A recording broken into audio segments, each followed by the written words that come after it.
Halo guys, kembali lagi sama saya Rahman. Kali ini saya sedang berada di Masjid Raya Baitur Rahman. Yap, kali ini itu bertepatan di hari Rabu ya guys. Ini lebih tepatnya saya sedang berada di parkirannya Masjid Raya Baitur Rahman. Oke guys, jadi ini tuh udah maghrib. Saatnya kita kali ini mau sholat dulu ke lantai atas.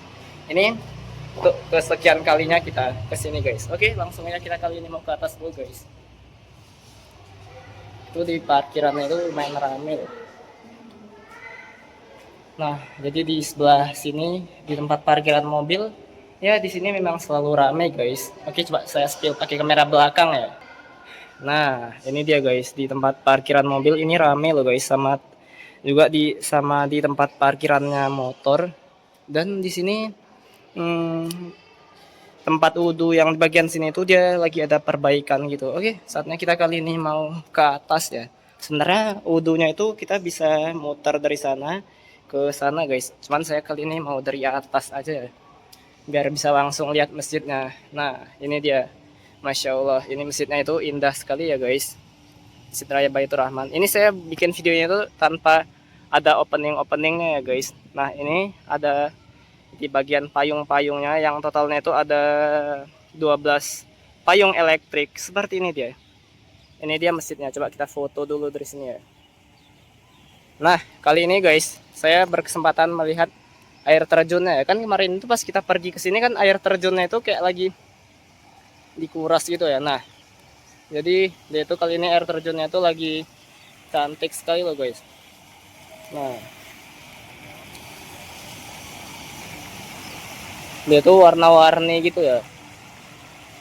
Nah, seperti ini dia ganti ke hijau, biru, merah. Ya, seperti inilah guys, view di sini itu memang sangat-sangat indah sekali. Sini ada warna biru. Oke guys, saatnya kita kali ini mau menuju ke tempat wudhunya. Ini saya masih salvok loh guys sama air mancur ya. Oke lah, kita mau ke tempat wudhunya dulu. Takutnya itu telat guys. Ini udah azan, kita buru aja ya guys. Ini kali ini cuacanya tuh lagi mendukung ya, indah sekali loh di sini.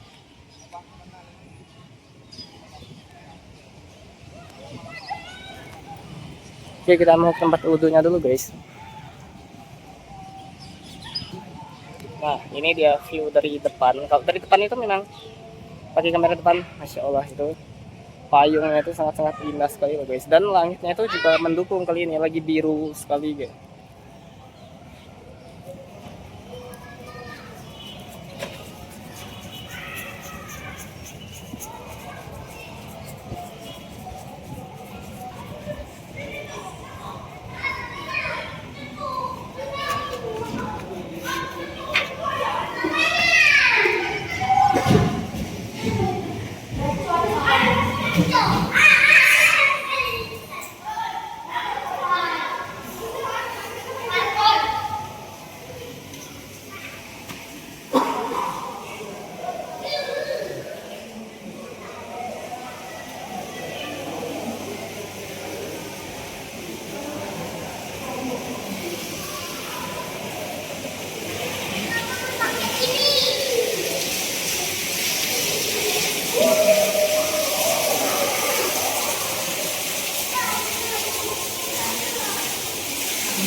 نعبد وإياك نستعين اهدنا الصراط المستقيم صراط الذين أنعمت عليهم غير المغضوب Nabi besar Muhammad Sallallahu Alaihi Wasallam, para keluarga dan sahabat-sahabatnya yang telah memperjuangkan agama ini, membawa kita menuju keselamatan dunia dan akhirat. Sidang jemaah rahmati Allah, alhamdulillah kembali Allah pertemukan kita pada malam hari ini untuk sama-sama kita belajar tentang perkara agama kita lewat hadis-hadis daripada baginda Rasulullah Sallallahu Alaihi Wasallam. Apalagi jemaah rahmati Allah, malam hari ini merupakan malam spesial, yaitu malam 12 Rabiul Awal. Para ulama menyebut nama bulan ini dengan nama Rabiul Rabiul Anwar.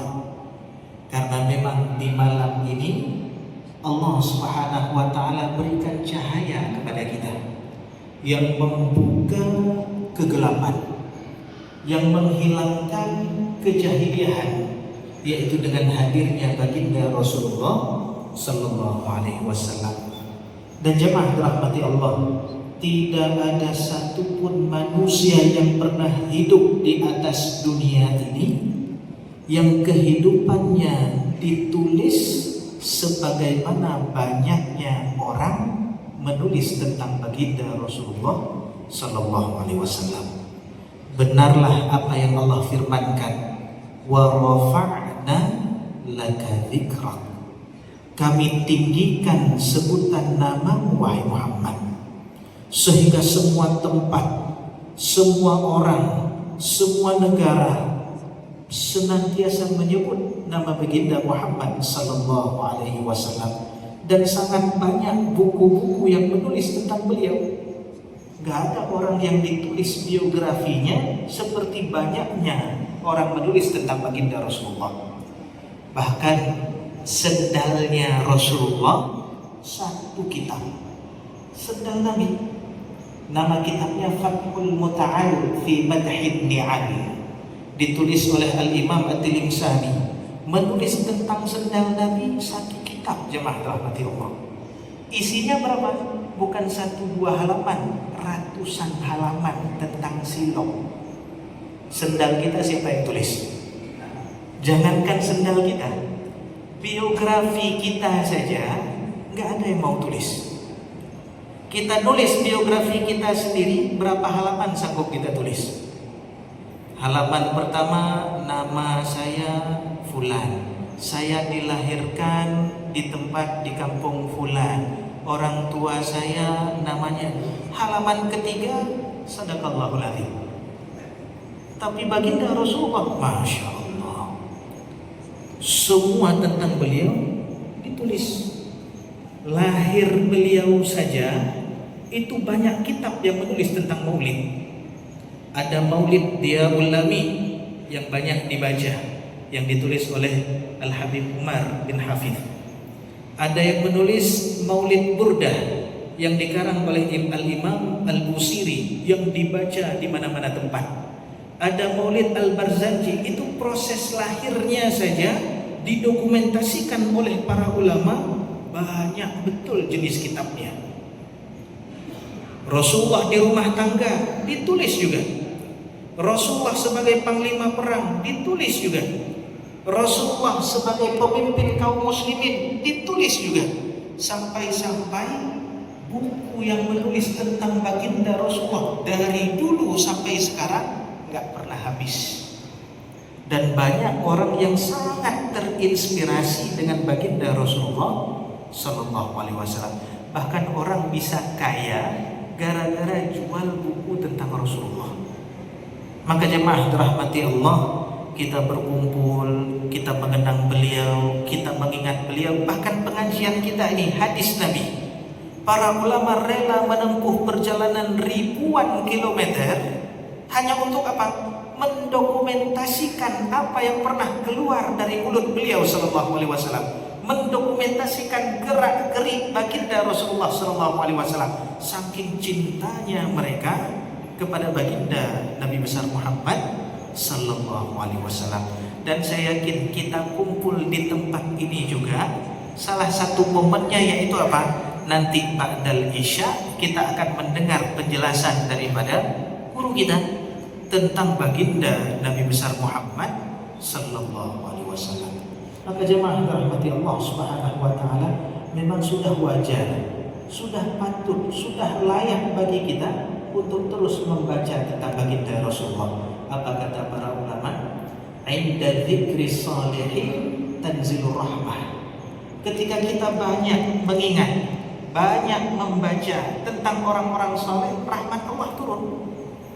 Tentang peraturan-peraturan, tentang kaidah-kaidah, yang dengan kaidah-kaidah tersebut kita bisa menilai sanad ataupun matan daripada suatu hadis, sehingga hadis tersebut layak diterima atau ditolak. Bisa saja orang zaman sekarang menyebutkan hadis qala Rasulullah sallallahu alaihi wasallam. Saya karang-karang sendiri. Man nama inda darsi huwa wa abuhu finnar, misal. Barang siapa yang tidur ketika belajar, dia dan orang tuanya dalam neraka. Qala Rasulullah. Ini kalau kita nggak punya standar, itu orang-orang bisa suka-suka mengatasnamakan baginda Rasulullah untuk mencari kedudukan di tengah-tengah manusia. Sebagaimana orang yang dulu ada pedagang, kita sudah sebutkan, pedagang terong. Disebutkan dalam kitab Taisir Mustalahul Hadis, terongnya nggak laku.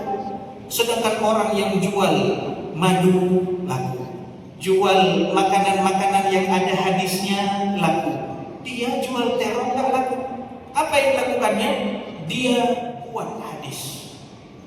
Kalau dia ngomong di pasar, qala Rasulullah sallallahu alaihi wasallam, al-bazinjan dawaun likulli da'. Terong adalah obat segala macam penyakit. Apa yang terjadi? Laku barangnya. Maka jemaah dirahmati Allah, perlu punya standar untuk menerima atau menolak sebuah hadis. Maka dibuatlah yang namanya ilmu mustalahul hadis. Dan ilmu mustalahul hadis ini bukan ilmu baru. Dari zaman Rasulullah sudah ada, tapi tidak tertulis. Zaman Rasulullah pernah Sayyidina Umar ibn al-Khattab ketika datang seorang sahabat ke rumah beliau, kemudian mengetuk 3 kali, udah diucapkan salam, kemudian pergi berangkat. Padahal Sayyidina Umar dah nyuruh, kamu ketemu saya, kalau bahasa kita. Maka rupanya orang tersebut enggak didapati oleh Sayyidina Umar menjumpainya. Maka ketika didapat di jalan, langsung dipegang sama Sayyidina Umar. Kenapa kamu enggak datang? Apa jawaban sahabat ini? Saya telah datang dan saya sudah mengucapkan salam 3 kali, udah saya minta izin, tapi enggak ada jawaban. Saya pernah mendengar baginda Rasulullah menyampaikan, kalau udah salam 3 kali enggak dijawab, maka pulang. Apa yang terjadi? Ditarik kerah bajunya oleh Sayyidina Umar. Apa kata Sayyidina Umar? Jangan kamu melegalkan perbuatan kamu dengan bawa-bawa nama Nabi Muhammad SAW. Siapa yang menyaksikan Rasulullah bersabda dengan sabda demikian? Dia ketakutan cari kawan. Siapa yang dulunya mendengar bersama mendengar baginda Rasulullah bersamanya? Maka ketika itu datanglah seorang sahabat mendatangi Sayyidina Umar bersama sahabatnya dengan mengatakan, saya juga mendengar wahai Umar. Baru Umar menerima perkataan orang tersebut. Rupanya gak sembarang kita nukilkan apa yang disampaikan oleh baginda Rasulullah. Harus punya standar. Maka para ulama dalam meletakkan dasar untuk menerima atau menolak hadis, ada 5 dasar yang paling dasar. Apa 5 ini? Yang pertama, ittisalus sanad. Sanadnya harus bersambung. Apa makna sanad? Sanad adalah silsilatur rijal al-musilatu lil matni, yaitu silsilah orang-orang yang mana silsilah tersebut sampai kepada matan. Pertanyaannya, apa itu matan?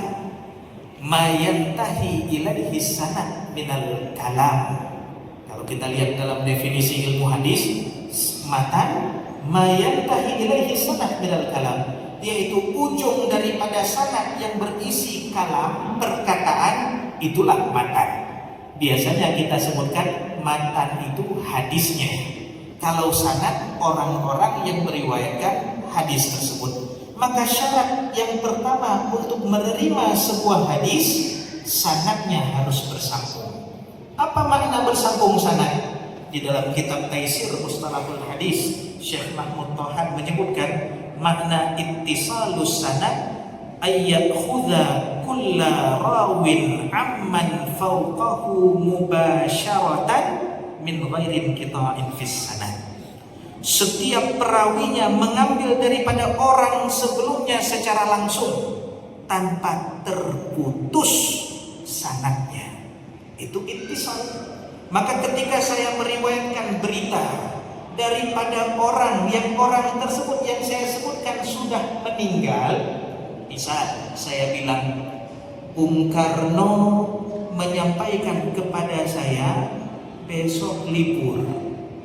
Hadis itu mudah, tapi kalau kawaid, kaidah dalam menerima hadis itu yang susah. Maka jemaah rahmati Allah, usikum wa iya nafsi, sama-sama kita saling menasihati diri kita dan orang-orang sekeliling kita untuk betul-betul punya ilmu, punya standar dalam menerima atau menolak sebuah hadis. Mudah-mudahan bermanfaat. Subhanakallahumma wa bihamdika asyhadu an la ilaha illa anta astaghfiruka wa atubu ilaik. Wassalamu alaikum warahmatullahi wabarakatuh. Waalaikumsalam warahmatullahi.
Oke guys, jadi kita tadi udah selesai ngedengerin ceramahnya dari Pak Ustadznya. Jadi malam ini itu bertepatan di malam 12 Rabiul Awal ya guys. Dan tadi itu ceramahnya itu Masya Allah itu sangat-sangat bermanfaat sekali, ilmu dan kata-kata yang disampaikan sama Pak Ustadznya. Oke guys, jadi di belakang saya ini apa namanya, payung elektriknya itu masih ada perbaikan gitu ya. Jadi dia itu kayak ada besi-besinya gitu guys. Ya, oke, kali ini saatnya kita ini mau menuju ke parkiran motor yang ada di bawah. Nah, jadi di sebelah saya ini pasti kalau kalian yang sering ke Masjid Raya pasti kalian sering lihat mobil ini ya guys. Jadi mobil ini tuh tugasnya tuh buat ngebersihin payung-payung yang ada di atasnya ini. Oke guys, saatnya kita kali ini mau OTW menuju ke parkiran motor. Tadi kunci mana ya? Ini kalau makin malam itu makin indah loh guys, Masjid Raya Baitur Rahman ini, karena dia itu ada lampu-lampu warna warm white gitu, karena si masjidnya ini dia itu warna putih dan diperpadukan sama lampu warna warm gitu ya. Oke, saatnya kita kali ini mau menggunakan kamera belakang dulu ya.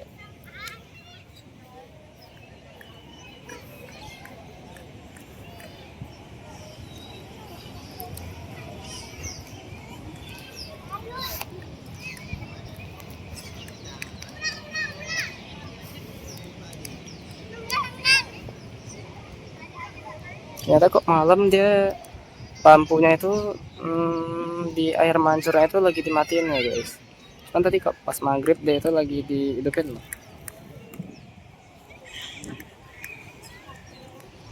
Ya begitulah deh. Saatnya kita OTW menuju ke parkiran motor ya.